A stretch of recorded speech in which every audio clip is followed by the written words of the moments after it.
बिस्मिल्लाहिर्रहमानिर्रहीम। अस्सलाम वालेकुम जी। मैं नजमुल हसन बाजवा हूं। नाज़रीन किराम, आज 7 फरवरी है और बुध का दिन है।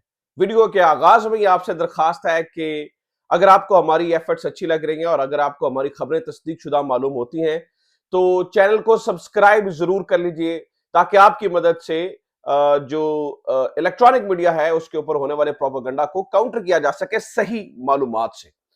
अच्छा जनाब, 8 फरवरी को यानी कि इलेक्शंस के दिन को, इस हिस्टोरिकल दिन को अभी मेरे ख्याल से 24 घंटे से भी कम का वक्त रह गया है। इससे पहले पहले एक बहुत बड़ी बदल देने वाली कुछ चीज हुई है। आपको ये मालूम है कि पहले इमरान खान की जेल से ऑडियो निकली और फिर इमरान खान की जेल से तस्वीर निकली। इन दोनों ने इलेक्शन मुहिम को बदल के रख दिया अचानक। यानी कि पीटीआई के लिए जैसे जो है ना वो जिस्म में रूह फूंक दी जाती है, इमरान खान की तस्वीर से कुछ यूं हुआ है। जो मोस्ट इंटरेस्टिंग चीज है वो ये है, जिसको शायद अभी उतना टच नहीं किया गया, डिस्कस नहीं किया गया, कि ये जो दो ऑडियो और तस्वीर है, ये दो मुख्तलिफ जगहों से, मुख्तलिफ सोर्सेस से निकली है। ऑडियो का मकसद इमरान खान को हिट करना था। हिट से मुराद इमरान खान की शोहरत को नुकसान पहुंचाना था, इमरान खान को इलेक्शन से पहले नुकसान दिलवाना था, इमरान खान की पार्टी को नीचे लेके जाना था। और तस्वीर का मकसद इमरान खान को की शोहरत को ऊपर लेके जाना था, इमरान खान की पार्टी को जो है ना वो मतलब ऊंचाई की तरफ लेके जाना था, और इलेक्शन से पहले इमरान खान की कैंपेन को मजबूत करना था। अब ये है इंटरेस्टिंग और दिलचस्प नुक्ता जिसके ऊपर अभी तक किसी ने बात नहीं की है। आपको ये मालूम ही है कि कल रात जो है ना वो अडयाला जेल के अंदर से एक ऐसी चीज हुई जिसे कोई भी एक्सपेक्ट नहीं कर रहा था कि पहले इमरान खान की ऑडियो सामने आई और फिर इमरान खान की तस्वीर सामने आ गई, जिनके दो मुख्तलिफ मकासद है। इसका मतलब यह है, बादी नजर में नजर आता है कि इसे दो मुख्तलिफ सोर्सेज से आउट किया गया है, क्योंकि एक ही सोर्स जिसने भी इसको आउट किया है वो ये तो नहीं चाहेगा कि इमरान खान को नुकसान भी हो और इमरान खान को फायदा भी हो। ऑब्वियसली एक बादी नजर में तो ये नजर आता है कि इमरान खान को नुकसान पहुंचाना जिनकी ख्वाहिश थी वो कोई और सोर्स था, और इमरान खान को फायदा पहुंचाने की जिसकी ख्वाहिश थी यानी कि तस्वीर वहां से निकालना, वो कोई और सोर्स है। अब नाज़रीन किराम, इस बात को आपने जहन में रखना है कि जेल के अंदर से ना तो कोई सहाफी, ना बाहर से आया हुआ कोई फैमिली मेंबर या कोई शख्स जो कि इमरान खान की या शाह महमूद कुरैशी की अदालत के अंदर होने वाली किसी भी तरह की एक्टिविटी में इन्वॉल्व हो या सिर्फ देखने के लिए आया हो, वो किसी भी किस्म का डॉक्यूमेंट तक अंदर नहीं लेके जा सकता, मोबाइल कैमरा तो दूर की बात है। तो इसका मतलब एक बादी नजर में नजर आता है, मतलब नजर आता है कि या तो इमरान खान को अगर कोई ताकतवर, कोई भी, आई डोंट नो कौन, उसके ऊपर अभी डिस्कस करते हैं कि कहां से ऑडियो और तस्वीर निकली, जो भी मददगार है, जो भी ताकतवर जो बंदा अंदर है जो कि ऑडियो जिसने लीक की, तो इक्वली इंपॉर्टेंट या इक्वली ताकतवर कोई ऐसा भी है जिसने तस्वीर लीक की। अब ये तस्वीर लीक करने वाला कौन है और ऑडियो लीक करने वाला कौन है, ये एक मखमसा है। लेकिन ये बात जरूर है कि जो जो भी ये दोनों लोग हैं जिन्होंने भी की है, दोनों ही इक्वली इंपॉर्टेंट, इक्वली ताकतवर हैं। ये सबसे, तो इसका मतलब ये है कि क्या इमरान खान को फिर जेल के अंदर से कौन सपोर्ट कर रहा है? अगर जेल के अंदर से उन्हें को नुकसान पहुंचाना चाहता है तो जेल के अंदर से ही कोई है जो उनको सपोर्ट भी कर रहा है। ये बड़ी इंपॉर्टेंट चीज है। अब देखिए, इसको समझने से पहले कि कौन हो सकता है, कैसे हो सकता है, जरा मैं आपको एक बेसिक तरीकाकार समझा देता हूं जिससे आपको अंदाजा हो जाएगा कि जेल के अंदर ये काम कौन कर सकता है। जरा उसको समझ लेते हैं। जो सहाफी बाहर से जाते हैं, नाज़रीन किराम, आम लोग, बहुत सारे लोगों को शायद अंदाजा हो लेकिन आम लोगों को शायद उस तरह से मतलब थोड़ी सी अंडरस्टैंडिंग ना हो कि जेल के अंदर ये सिस्टम काम कैसे करता है। आप अगर आम अदालतों में आपने देखा होगा कि सहाफी कमरा अदालत तक, इनफैक्ट सुप्रीम कोर्ट के अंदर भी मोबाइल ले जाते हैं और सुप्रीम कोर्ट की प्रोसीडिंग को लाइव ट्वीट कर रहे होते हैं। गो के तस्वीर और चीजें वहां से भी नहीं आती, लेकिन मोबाइल एक्सेस मना होने के बावजूद अंदर तक हो जाती है, चली जाती है, और बाज औकात तो जो अदालती कमरे का वाईफाई है वो भी कनेक्ट कर लेते हैं बीट रिपोर्टर्स जो कि वहां पर, क्योंकि पुरानी सलामदा होती है तो लिहाजा इतना ज्यादा जो है ना वो मुश्किल नहीं होता है वहां पर काम करना। लेकिन ये जो जेल वाला मामला है ना, ये थोड़ा सा मुख्तलिफ है टेक्निकली, क्योंकि आपने कम से कम 3 लेयर्स सिक्योरिटी की पार करनी होती है। आपका मोबाइल फोन ले लिया जाता है, आपके पास कोई एक ऐसी चीज नहीं होती है जिसे आप अंदर लेके जा सके। मतलब ये तो आप 100% समझे। मतलब आप एक जगह से आते हैं, अपनी दस्तखत करते हैं, अपनी एंट्री करवाते हैं, तो फिर दूसरी जगह चेकिंग होती है, दूसरी जगह के बाद तीसरी जगह चेकिंग होती है, और उसके बाद आप जो है ना वो अंदर दाखिल हो सकते हैं। और फिर भी जज तक, यानी कि जिस जगह की ये तस्वीर है या जिस जगह की ये ऑडियो है, वहां तक पहुंचना फिर भी साफी के लिए आसान नहीं होता। साफियों को आमतौर पर मीडिया बॉक्स, जो कि अमूमी तौर पर अब जो है ना वो कम्युनिटी हॉल जो कि अदालत का है, उसके अंदर पीछे बिठाया जाता है। अब अगर आप ऑडियो को सुने तो आपको ये मालूम पड़ेगा कि ऑडियो भी जनरल ऑडियो है। मतलब उसके अंदर आवाज इमरान खान की भी आ रही है, उसके अंदर आवाज खावर मानिका की भी आ रही है। तो सबसे पहला तो सवाल यह है कि क्या खावर मानिका के पास कोई ऐसी डिवाइस थी? तो मुझे लगता है नहीं, खावर मानिका के पास नहीं थी, वकीलों के पास भी नहीं थी, मीडिया के पास भी नहीं थी। आई डोंट नो, हो सकता है कि वो जो कैमरा ऊपर लगा हुआ है अदालत के अंदर, हो सकता है वो उसकी आवाज हो। लेकिन ये जानना बिल्कुल भी मुमकिन नहीं है कि वो ऑडियो जो है ना वो किसने रिकॉर्ड की। लेकिन ये जरूर है कि वो सेंट्रल है, और ये जरूर है कि जेल इंतजामिया की इजाजत के बगैर तो यहां से परिंदा भी पर नहीं मार सकता। तो जो कुछ हुआ है वो जेल इंतजामिया को, अगर वो चाहे इसको ढूंढना, तो नाज़रीन इकराम ये 10 मिनट में पता चल सकता है कि ऑडियो कहां से हुई। अच्छा, दूसरा, आप तस्वीर को देखिए।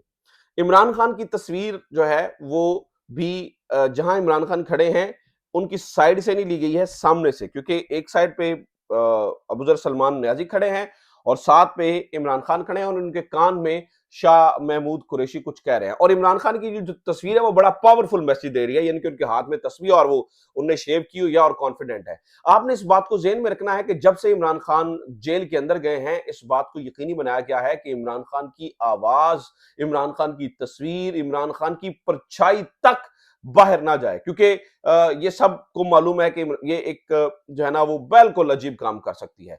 तो हुआ ये कि पहले जब ऑडियो रिलीज हुई तो उस ऑडियो के अंदर कुछ ऐसी बातें थी जिसमें इमरान खान जैसे जो है ना वो नजर आना कि जो खावर मानिका है वो कन्फ्रंट कर रहे हैं इमरान खान को, और बुशरा बीबी के बारे में बड़ी अजीब बातें हो रही हैं, उनके मखसूस अय्याम को डिस्कस किया जा रहा है। सलमान अकरम राजा जो है ना वो कह रहे हैं किस डिवाइस से आप चेक करेंगे और ये करेंगे।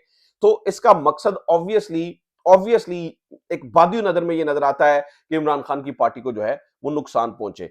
अब उसके बाद नाज़रीन जब तस्वीर सामने आती है तो वो रिलीज हुई है सबसे पहला बैरिस्टर शहजाद अकबर के अकाउंट से।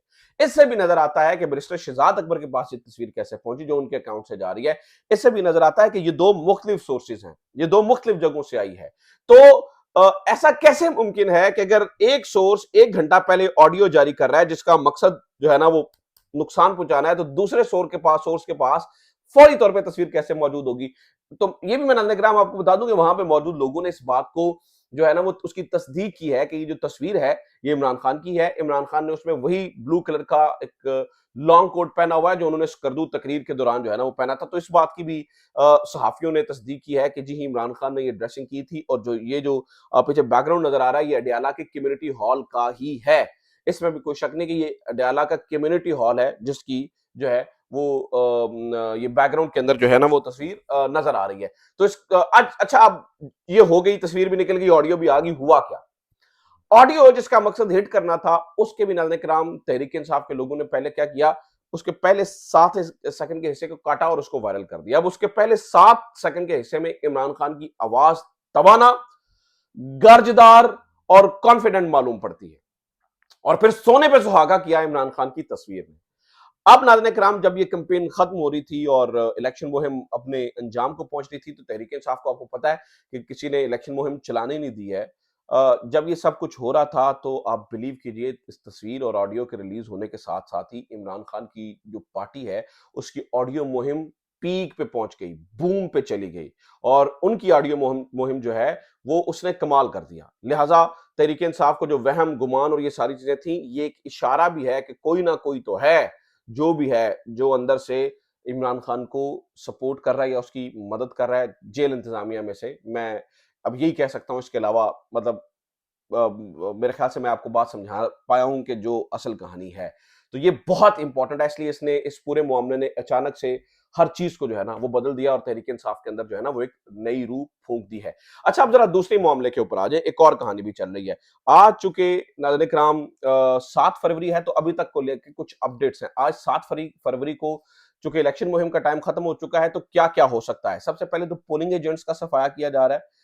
तहरीक इंसाफ के जो पोलिंग एजेंट्स हैं, आज के दिन उनको टारगेट करने का दिन है और कल नज़र आएगा कि तहरीक इंसाफ के पोलिंग एजेंट्स जो है ना, वो बहुत सारे जो है ना, वो जगहों पे आपको नज़र नहीं आएँगे। दूसरा क्या नज़र आ रहा है? जनाब, आज दूसरी चीज़ जो है ना, वो ये नज़र आ रही है कि बहुत सारे लोगों को आप हो सकता है कि आज ये दस्तबरदारी का करते हुए देखें। वो लोग जो ख़ास तौर पर गायब, जिनको मंज़र पे आने के बाद गायब कर दिया गया था, उनकी दस्तबरदारी भी जो है, वो सामने आ सकती है।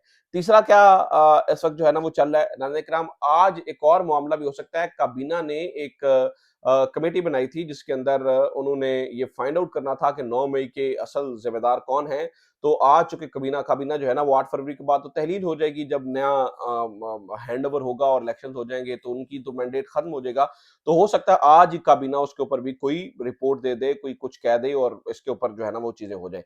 अच्छा, दूसरी तरफ क्या हो रहा है जनाब, आज के दिन एक और अहम चीज़ ये हुई है कि सुहेल वड़ाइच साहब ने कॉलम लिखा है और उन्होंने कहा जी एक ऐसी गवर्नमेंट आ सकती है जिसको हम ये कह सकते हैं कि ये बांग्लादेश मॉडल हो। यानी कि अगले 10 साल के लिए ये तैयारी की जा रही है कि नून लीग की गवर्नमेंट को, जिसमें इंतज़ामिया की सपोर्ट हो, जिसमें मुक्तदरा की सपोर्ट हो, जिसमें जुडिशरी की सपोर्ट हो, जिसमें मतलब फ़ौज की सपोर्ट हो, जिसमें एस्टेब्लिशमेंट की सपोर्ट हो, जिसमें तमाम इदारों की सपोर्ट हो, उस सपोर्ट के साथ सुहेल वड़ाई साहब कह रहे हैं कि नून लीग की गवर्नमेंट को लेके आया जाए, जो कि 10 साल तक चलेगी और ये मखलूत हुकूमत नहीं होगी। इसके प्राइम मिनिस्टर नवाज शरीफ साहब होंगे, शहबाज शरीफ भी विफाक में होंगे। पंजाब जो है वो मरियम नवाज साहिबा को दिया जाएगा और इस तरह की चीज़ें जो है ना वो की जाएगी। तो ये नाज़रीन इकराम इस वक़्त एक और प्लान जो है ना वो बनता हुआ नज़र आ रहा है। तो इसके ऊपर आप ज़रा द मैं कहता हूँ ठीक है, इस तरह का एक प्लान हमें इमरान खान के बारे में भी बताया गया था जी, 10 साला इक़्तिदार है, 15 साला और सदारती निज़ाम और ये वो। लेकिन जब कहानी बदल में आती है तो एक दिन में बदल जाती है। तो बांग्लादेशी मॉडल इसलिए नहीं चल सकता क्योंकि आप 70% से जो ज़्यादा अवाम की सोच है उसको पसे पुश्त डालकर अचानक जो है ना वो उनको कौमी धारे से नहीं निकाल सकते हैं। तो ये इलेक्शन से पहले-पहले की सूरत-ए-हाल है। अब मेरे ख्याल से वोटिंग टर्नआउट कल ऐसा होगा कि जो होश उड़ा के रख देगा सबका। सो देखते हैं कल क्या होता है। अपना ख्याल रखिए, खुदा हाफ़िज़, पाकिस्तान ज़िंदाबाद।